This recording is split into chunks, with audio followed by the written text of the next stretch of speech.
Some stories aren't told.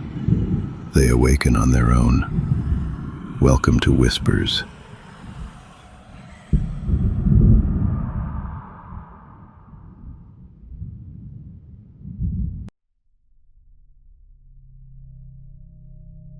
Dr. Mercer, a voice whispered, identical to her own. "You shouldn't have come back." Owen screamed as the glass canopy above them began to spider crack. Water seeped through the seals, boiling under the pressure.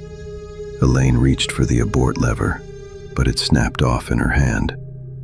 The voice grew louder. "You opened the door." Now it remembers. The creature moved closer. Its mouth opened, not to devour but to speak. And the words were not words. They were sounds older than language, vibrating through the metal until their bones hummed with pain. Owen clutched his head. "Make it stop." The lights died. For a heartbeat, there was only blackness and the slow creak of the hull. Then silence.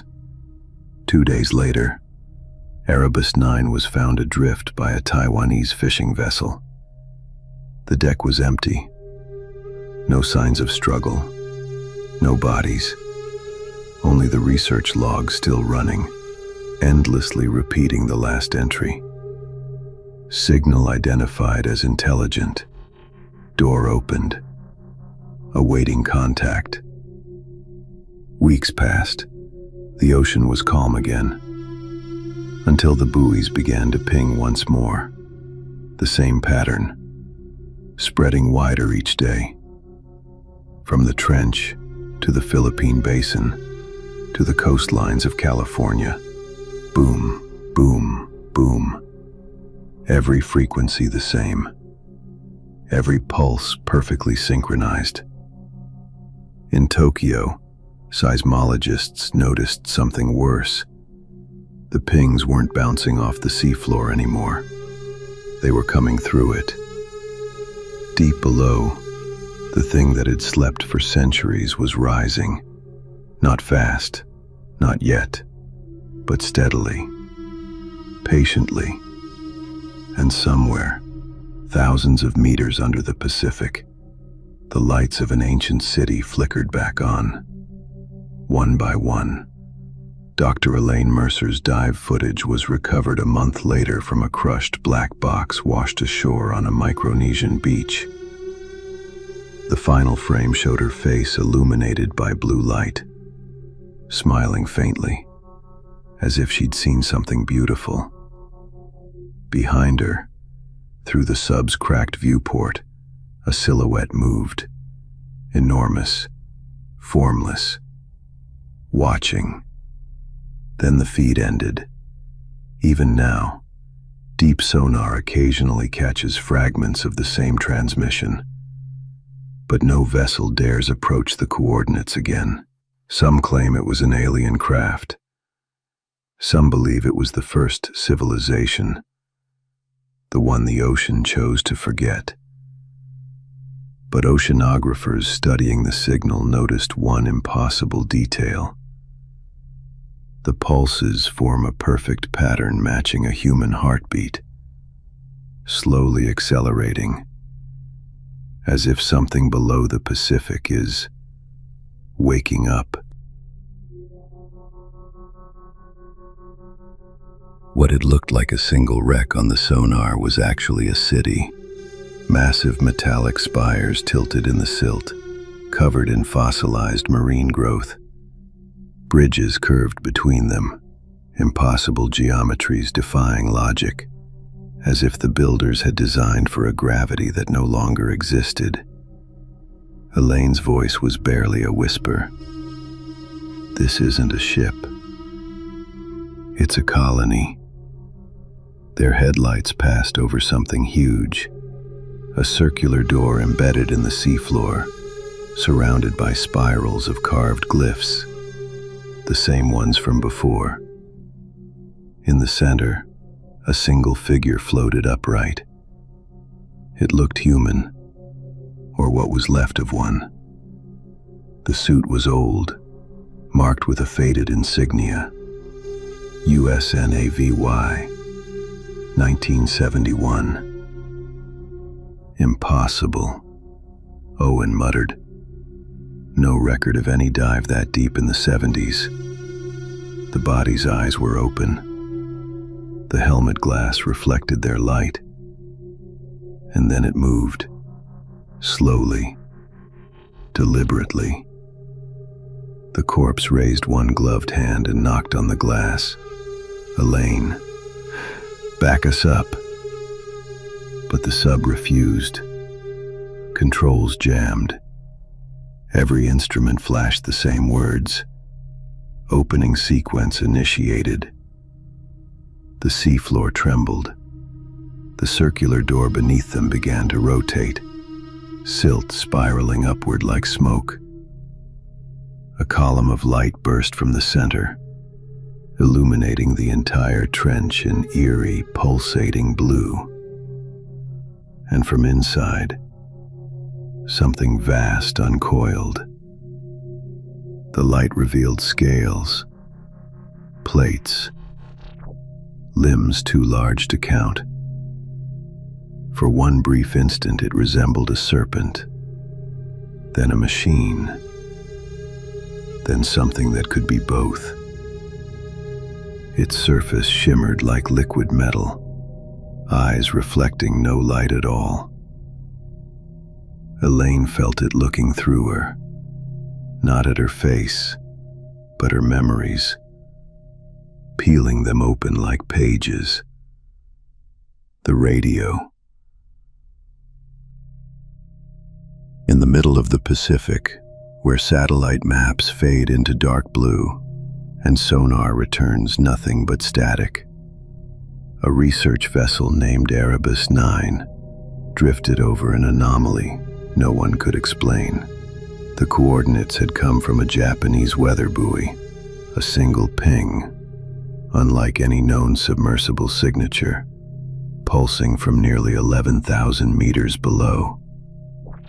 The Mariana Trench was strange enough, but this signal wasn't from there.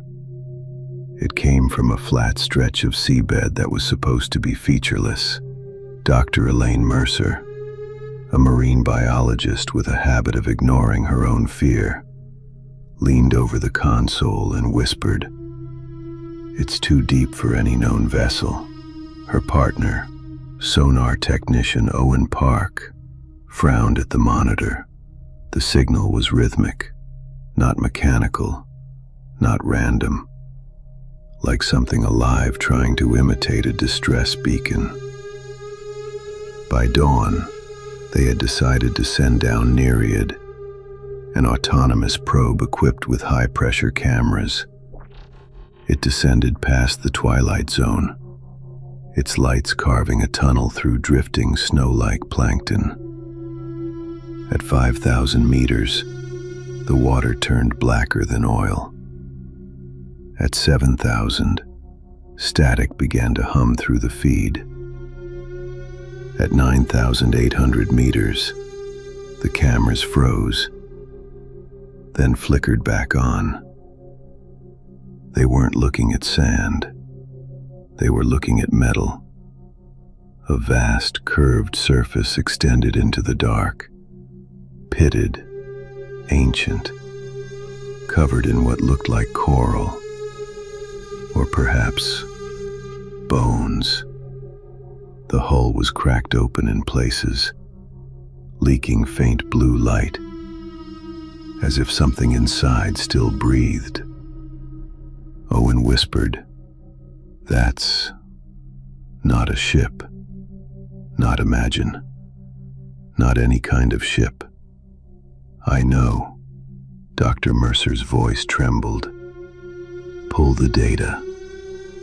Record everything." The probe circled slowly, scanning. The light from its beams caught symbols etched into the metal. Not letters, not numbers. Spirals, intersecting lines, forms that made the eyes ache to follow.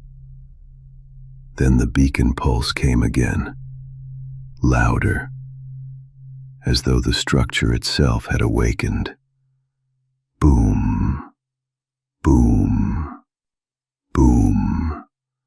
Every third pulse rattled the hull of Erebus 9 above. Crew members looked up from their stations, confused. The ocean wasn't supposed to carry sound that far. Surface tremor? Someone asked. Owen shook his head. No. It's responding to us. Dr. Mercer leaned closer to the screen. Zoom in. The feed jerked. Something moved in front of the camera.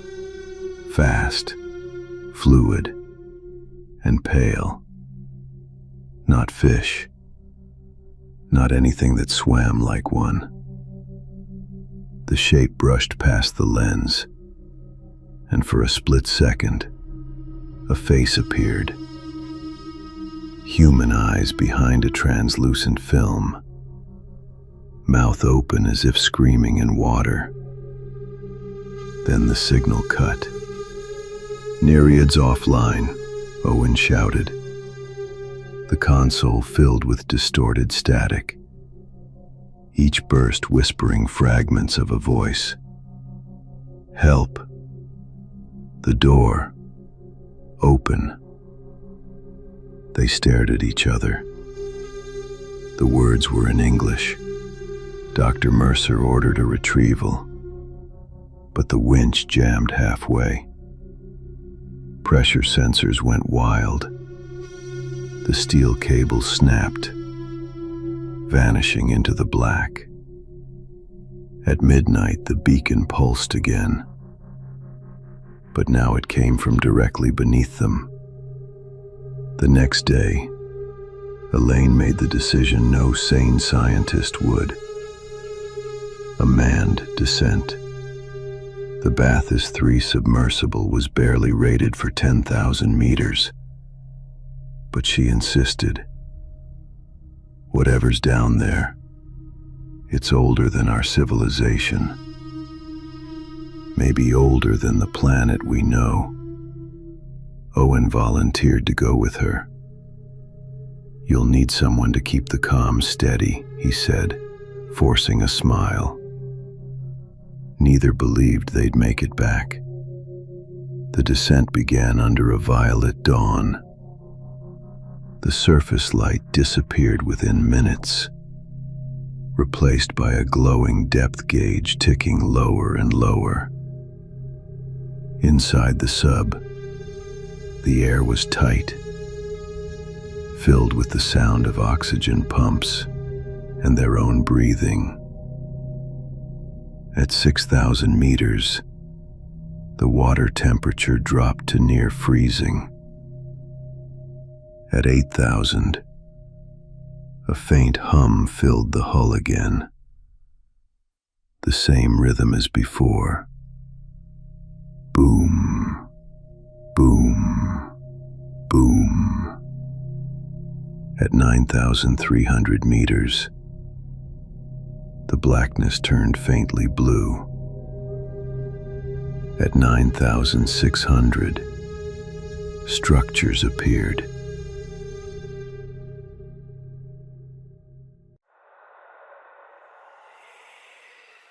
The story ends here, but they don't stop watching. Before you go, subscribe, like, and share, or the whispers may follow you home.